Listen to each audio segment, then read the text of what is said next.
hundreds upon hundreds of them here. Ah, Marina office, here we go. So they're either coming down, they're coming in. And this is the kind of weather we've had most of the time we've been here. This is what you call a close encounter.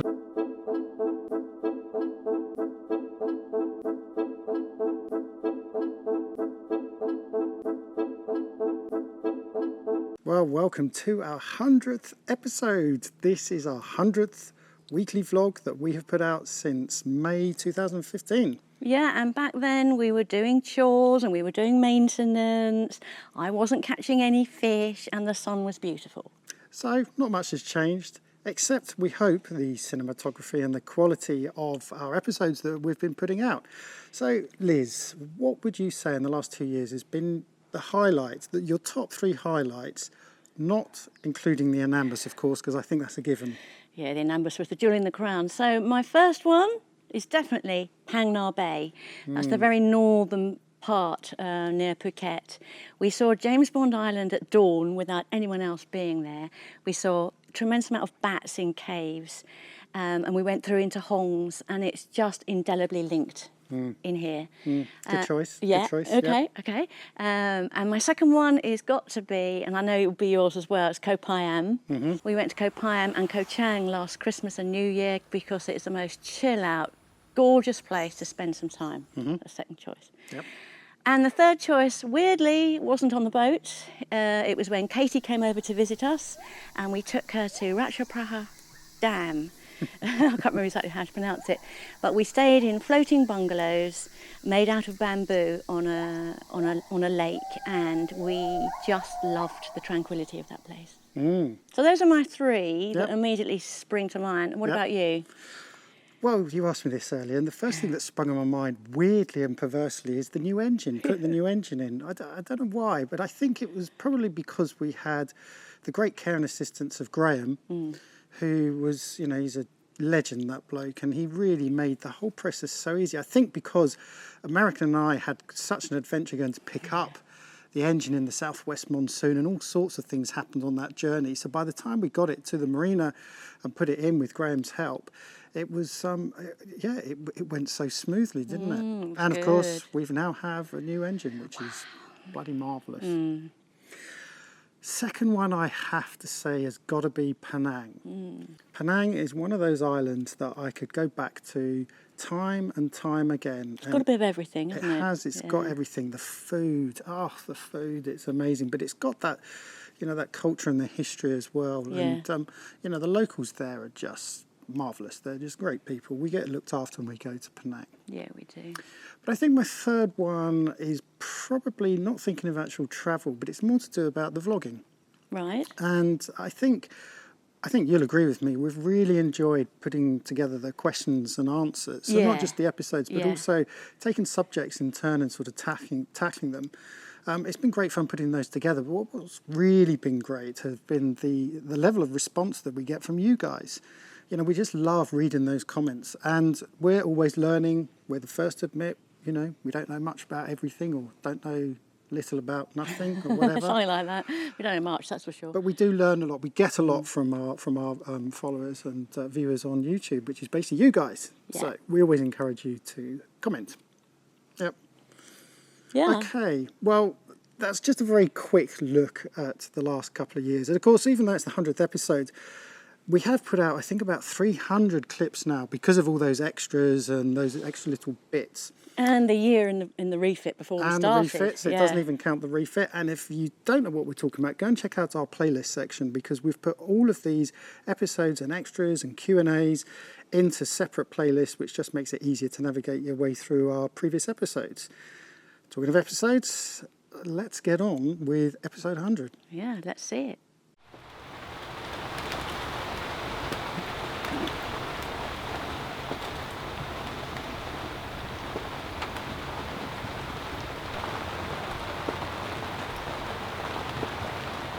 So this is Savannah Cove Marina, and we're here for a few days, just sheltering from the really crap weather before we head north to Port Dickson. We don't need to be there for another 3 or 4 weeks, so we thought it'd be nicer to be here than at anchor in the rain. And it is, it's a jolly nice place at the end of a river, just nothing but rainforest and jungle around us.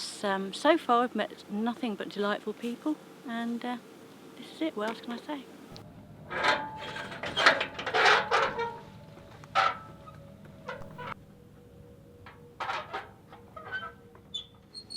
Savannah Cove isn't just a marina. In fact, it's really a resort with a marina attached to it.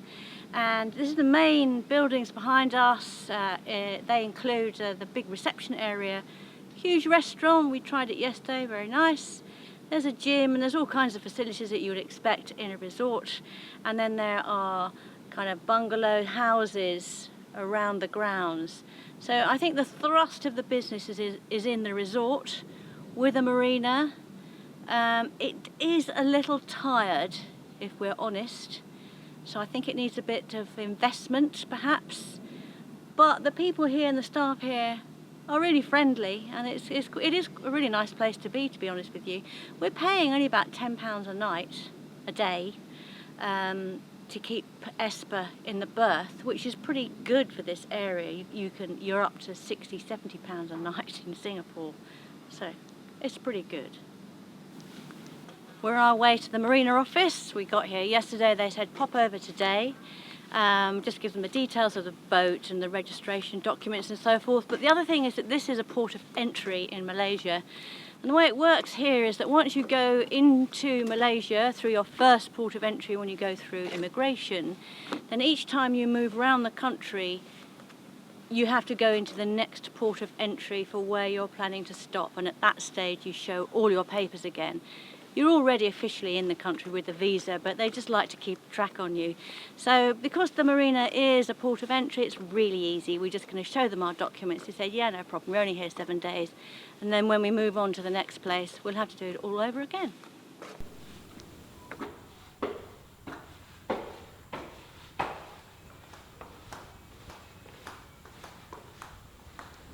Ah, marina office, here we go. And it's not open.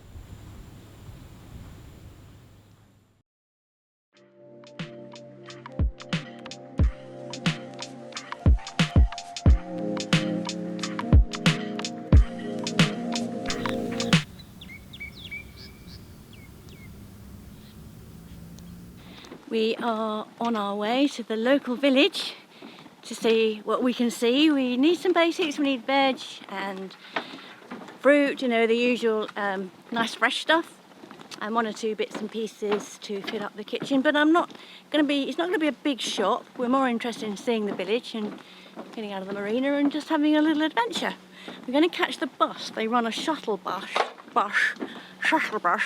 every Tuesday and every Thursday to the small nearby village, and on Sunday they do a longer one to a bigger place for the supermarket. But we're going to find out what this place is all about, and maybe we'll find out what it's called, because I can't remember.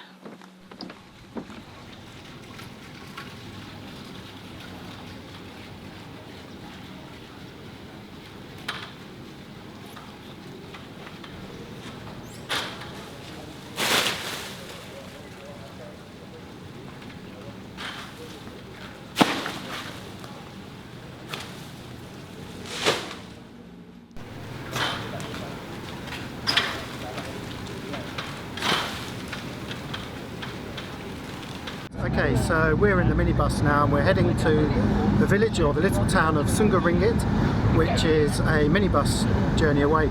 The first 10 minutes of this journey was actually spent going through Savannah Cove resort itself.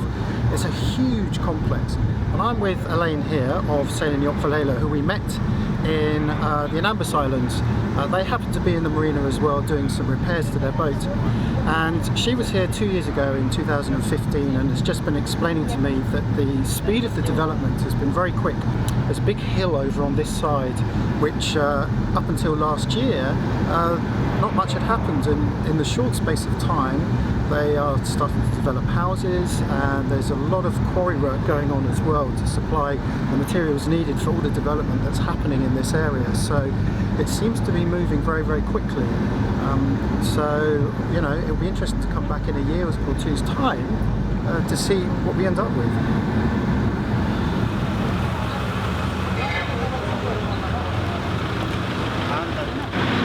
So this is the town of Sengkarenggit, and this is actually on the south coast of the Johor Peninsula. So if you remember when we sailed past Singapore, before we went round the corner, we saw those big oil rigs, the mobile drilling stations in the middle of the sea. That's approximately where we are. So we've come back down to the end of the peninsula, and we're kind of in the centre. And this is the big town that basically serves a lot of the workers that work in the industrial areas in the surrounding peninsula, because it's a very, very big industrial area. There's a huge power station that is being built, and of course you've got all the drilling stations, and there are many, many workers here. So we're just going to have a little cruise around. We've got a few things to buy, and straight away, as soon as she gets off the bus, Liz has gone straight to the cake shop.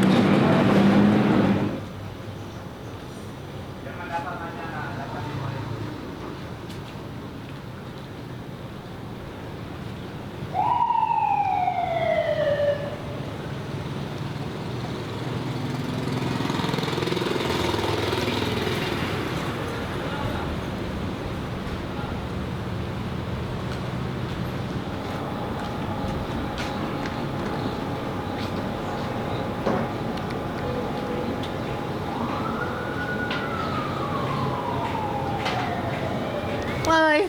I know beautiful cannot. You are beautiful. What are you talking about? From England.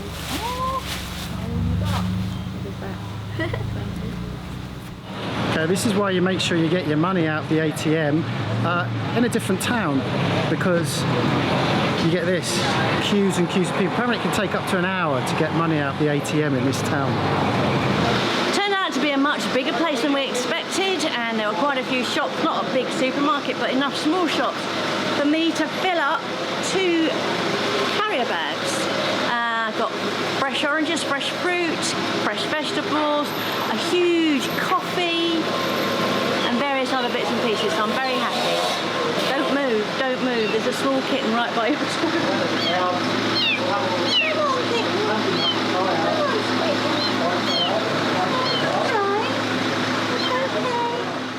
So that was our 1.5 hour whistle-stop tour of Sengkarenggit. Not much to see really, a bit of industry, lots of people milling around and big queues at the ATM. But I guess it'll give you a little taster of what a typical industrial-based Malaysian town is like, really. That's all I've got to say on the matter.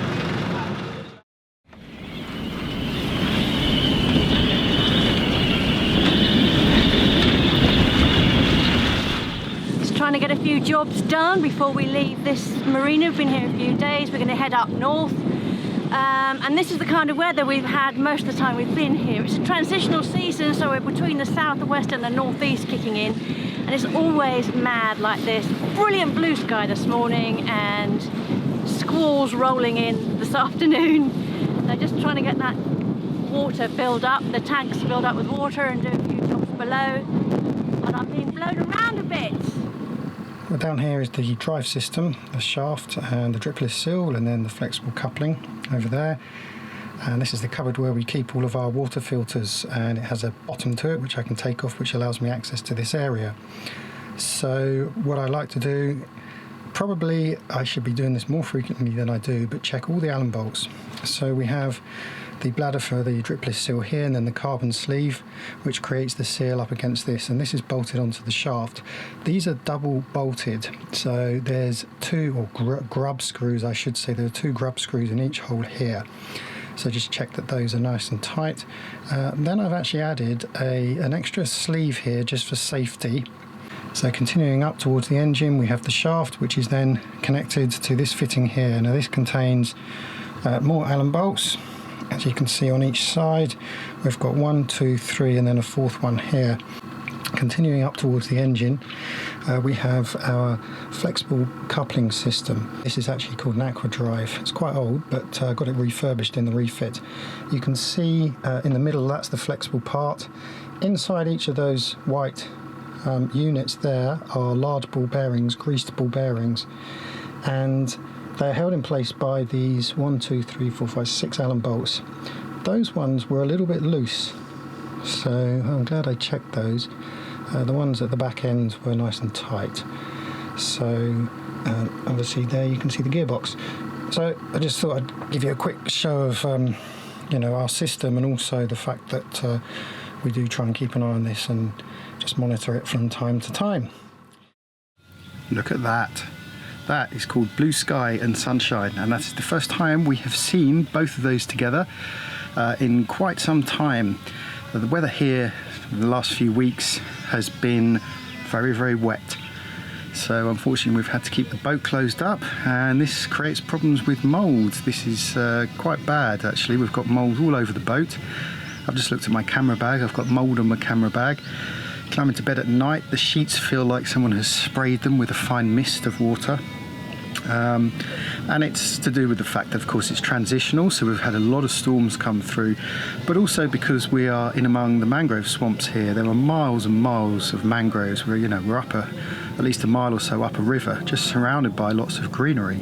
So this of course creates issues with dampness and very, very thick humidity. Liz was just saying we probably haven't been this humid since India. But anyway, it's time to think about heading back up that west coast. So we're just going to leave the marina and go to the anchorage by the naval terminal, which is just opposite Singapore, and think about going around Singapore in the next day or so. But at least we have decent weather to leave the marina and get out to that anchorage, which makes a nice change.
Just got light, so it's time to weigh anchor and finally leave this little protected area. Oh, sounds like the anchor's up. So let's do Singapore.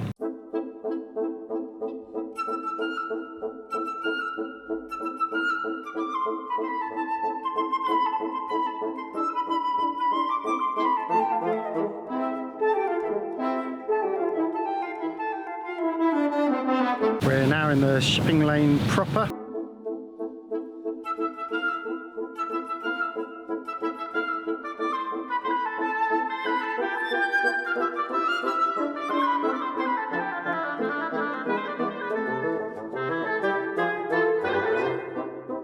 This is what you call a close encounter.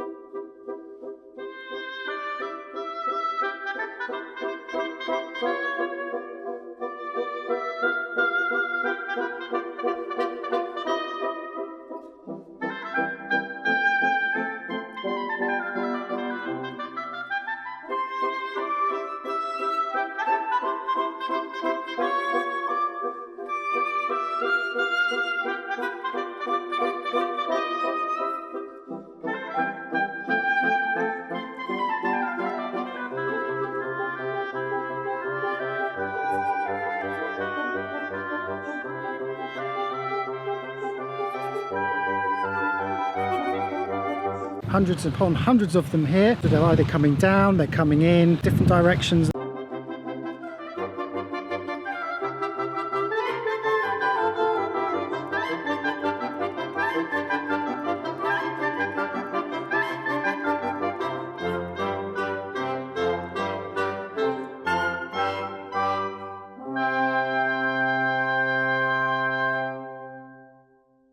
Well, we hope you enjoyed that 100th episode.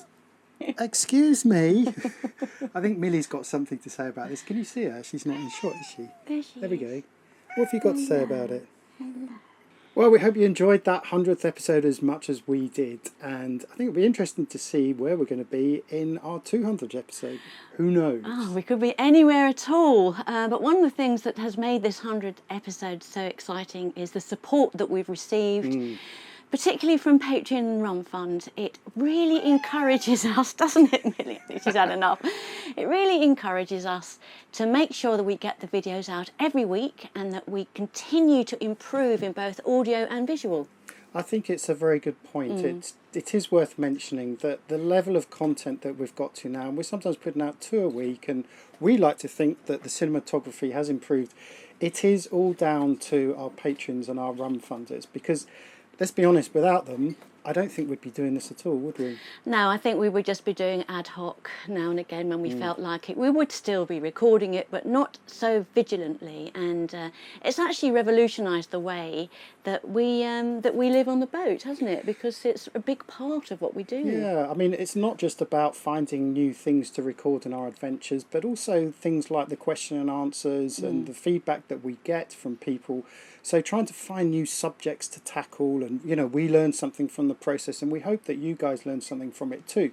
So if you would like to become a patron or a Rum Funder, then check out followtheboat.com/thanks.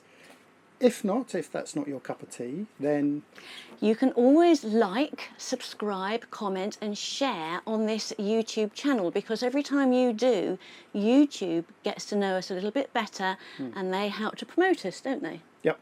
So remember, as always, please do give us your feedback, write in the comments below, and in the meantime, peace and fair winds.